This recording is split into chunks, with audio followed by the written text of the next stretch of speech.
আচ্ছা, প্রিয় মানুষটা হারিয়ে গেছে, যার সাথে একটা মিনিট, একটা ঘন্টা, একটা দিনও কথা না বলে থাকতে পারতে না, সেই মানুষটা আজকে দিন বদলের সঙ্গে সঙ্গে বদলে গেছে। মানুষ ছেড়ে যায় কেন?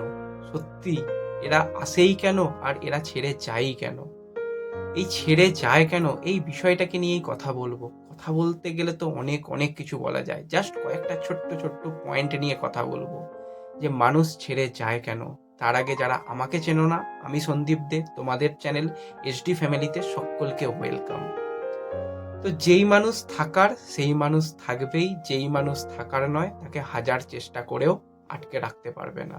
আটকে রাখার থেকে মুক্তি দিয়ে দেওয়া অনেক অনেক ভালো নিজের জন্য, এটা আমি মনে করি। তোমরা কি মনে করো অবশ্যই কমেন্টে জানিও।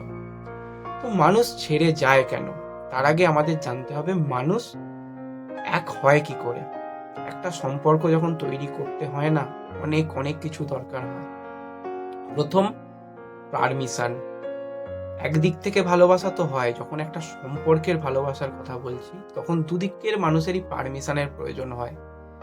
যে আমি তোমাকে পছন্দ করছি, তুমি কি আমাকে পছন্দ করছো, আমরা সামনের দিনগুলোকে এইভাবে এগিয়ে নিয়ে যেতে পারি, এইভাবে আমাদের জীবনটাকে এগিয়ে নিয়ে যাব। এগুলো কিন্তু পরিকল্পনা ইত্যাদি ইত্যাদি সমস্ত কিছুই থাকে। তো পারমিশন নিয়েই একটা সম্পর্ক তৈরি হয়। আর দেখবে সম্পর্ক ভেঙে যাওয়ার জন্য কোনো পারমিশনের প্রয়োজন হয় না। কোনো ছেলের পারমিশনের প্রয়োজন পড়ে না সেই মেয়েটির, কোনো মেয়েটির পারমিশনের প্রয়োজন পড়ে না সেই ছেলেটির। পারমিশন ছাড়াই দেখবে অনেক সম্পর্ক ভেঙে যায়। একদম দেখবে একদম সোজা স্ট্রেট লাইন চলছে সম্পর্কে, আপ ডাউন হালকা সমস্ত কিছুতেই থাকে, আপ ডাউন থাকে, কিন্তু অ্যাভারেজ দেখবে খুব ভালো সম্পর্ক চলছে। হঠাৎ দেখবে বিপরীত দিকের মানুষটার ইগনোর, বিপরীত দিকের মানুষটার ব্যস্ত হয়ে যাওয়া, সমস্ত কিছু দেখবে কিরকম একটা পরিবর্তন হয়ে যাচ্ছে। আবহাওয়া পরিবর্তন হওয়ার থেকেও মানুষের এই মনোভাব পরিবর্তন কত তাড়াতাড়ি হয় মানে ভাবতে পারবে না। তোমার সাথে যেই মানুষটা 5 মিনিট আগে পর্যন্ত খুব ভালোভাবে ব্যবহার করছিল, তার মনের মধ্যে এমন কিছু ঘটলো, এমন কিছু তার মনের মধ্যে মনে হলো, তোমাকেও অবিশ্বাস করতে সে ভাববে না। পিছনের দিকে তুমি কি করেছো সেগুলোকে ভাববে না। তখন তোমাকে কি বলবে জানো তো? কে করতে বলেছিল? আমি বলেছিলাম? আমি তো একবারও বলিনি। কিন্তু তার ভালোর জন্যই তুমি সমস্তটা দিয়ে চেষ্টা করেছো তাকে ভালো রাখার জন্য, তাকে ভালোবাসো বলে। কিন্তু ওই বললাম না, মন বোঝা অনেক কঠিন ব্যাপার। তো মনের মধ্যে এই ঘটনাগুলো থাকে। তো বেশ কয়েকটা পয়েন্ট নিয়ে কথা বলবো। প্রথম যে পয়েন্টটা নিয়ে কথা বলবো সেটা হচ্ছে ডবল মাইন্ড। দেখবে কিছু কিছু মানুষের ক্ষেত্রে, ছেলে অথবা মেয়ে উভয় ব্যক্তির ক্ষেত্রেই ব্যাপারটা, মনের মধ্যে দুরকম মানসিকতা চলে। মন এক কথা বলে, মাইন্ড এক কথা বলে। মন এটা চাইছে, মাথা অন্য জিনিস চাইছে। এই রকম মানুষদের কাছ থেকে দূরে থাকাই ভালো।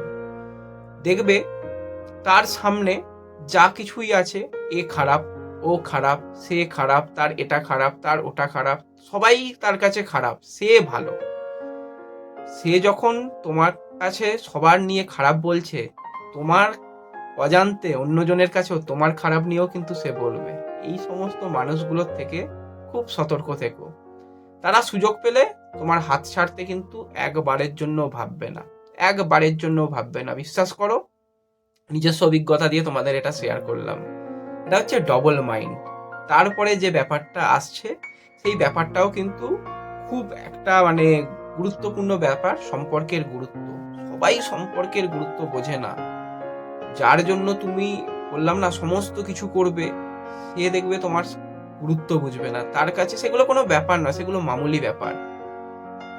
মানে গুরুত্ব সম্পর্কের সত্যি বোঝা দরকার প্রত্যেকটা ছেলের, প্রত্যেকটা মেয়ের। তাহলে সম্পর্কগুলো অনেক অনেক ভালো হয়ে যাবে। যখন সম্পর্ক বিচ্ছেদ হয়ে যায় তখন এ অপরকে গালাগালি, ও অপরকে খেস্তাখিস্তি, এগুলোর থেকে সম্পর্কের গুরুত্ব দেওয়া অনেক দরকার। নিজেদের জন্য সময় রাখা দরকার, যে আমি যে জিনিসটা করছি ঠিক কি ভুল, সেই জিনিসগুলো কিন্তু নিজেকে জাজ করতে হবে। কেউ করে দেবে না, বিশ্বাস করো, সেই সময় কেউ করে দেবে না। একটু নিজে সময় নিয়ে ভাববে আর সম্পর্কের গুরুত্ব বোঝার চেষ্টা করবে, তাহলেই দেখবে অনেক অনেক ভালো হবে। তারপর যে বিষয়টাকে নিয়ে কথা বলবো, লোভ। লোভ জিনিসটা কিন্তু খুব খুব খারাপ সম্পর্কের ক্ষেত্রে। আজকে তোমার কাছে এমন কিছু আছে, তোমাকে সে পছন্দ করছে, কালকে দেখবে তোমার কাছে সেই জিনিসটা হয়তো নেই, অন্য কারোর কাছে সেই জিনিসটা আছে, তাকে পছন্দ করছে। এই যে সমস্ত মানুষরা খুব লোভী হয় না সম্পর্কের ক্ষেত্রে, যাদের মধ্যে এই লোভ জিনিসটা কাজ করে, তাদের থেকে ভাই দূরত্ব রাখা আজ থেকেই শুরু করে দাও। কোনো মানুষের কাছে সমস্ত কিছু থাকতে পারে না, সাধারণ মানুষের ক্ষেত্রে। অসাধারণ মানুষদের ক্ষেত্রে আলাদা ব্যাপার। এই লোভী মানুষদের থেকে যত দূরত্ব রাখবে নিজের ভালো হবে। প্রত্যেকটা ছেলে প্রত্যেকটা মেয়েদের জন্য এটাই বলার, যে লোভ থেকে কিন্তু একটু দূরে থাকো। লোভী মানুষরা যে কতটা ভয়ানক হতে পারে ভাবতে পারবে না। লোভের জন্য সমস্ত সম্পর্ক তো চুলোয় যাক, তোমার ক্ষতি করতেও সেই প্রিয় মানুষটা একবারের জন্য ভাববে না যে ওর কি হবে। ওই জিনিসটা একবারের জন্য তার মাথার মধ্যে আসবে না। তার মাথার মধ্যে আসবে যেটা, সেটা হচ্ছে ওই লোভ। লোভ জিনিসটাই কিন্তু তার মাথার মধ্যে আসবে। আর কিছু মানুষ হয় খুব স্বার্থপর, জানো তো, তাদের কাছে যখন স্বার্থ ফুরিয়ে যায় না, তখন তাদের আর প্রয়োজন পড়ে না যে কি পিছনে হয়েছে, কি ঘটনা ঘটেছে, কি হয়েছে, সমস্ত কিছু তার কাছে কোনো ম্যাটার করে না। তার স্বার্থ মিটে গেল, ব্যাস চলো ফেলে দাও, এগিয়ে চলো সামনের দিকে। এই সমস্ত স্বার্থপর মানুষদের থেকে দূরত্বটা রাখা মনে হয় খুব খুব জরুরি। তো এই জায়গাগুলো নিয়েই আজকে আলোচনা করলাম, যে এই সমস্ত মানুষদের থেকে দূরত্ব আজ থেকেই রাখতে শুরু করো। তা না হলে দেখবে প্রিয় মানুষটাও মানে কোথা থেকে কিভাবে কি হয়ে যাবে ভাবতে পারবে না। এই জিনিসগুলোকে মাথায় রাখবে। স্বার্থ, লোভ, ডবল মাইন্ড, এই জিনিসগুলো কিন্তু একটা সম্পর্কের খুব খুব গুরুত্বপূর্ণ বিষয়। তো ব্যাস এই কয়েকটা বিষয় নিয়েই আলোচনা করলাম আজকের ভিডিওতে। পরবর্তী ভিডিও কি টপিক নিয়ে চাও অবশ্যই কমেন্টে জানিও। ভিডিও ভালো লাগলে লাইক শেয়ার করো। দেখা হবে পরবর্তী ভিডিওতে। ধন্যবাদ।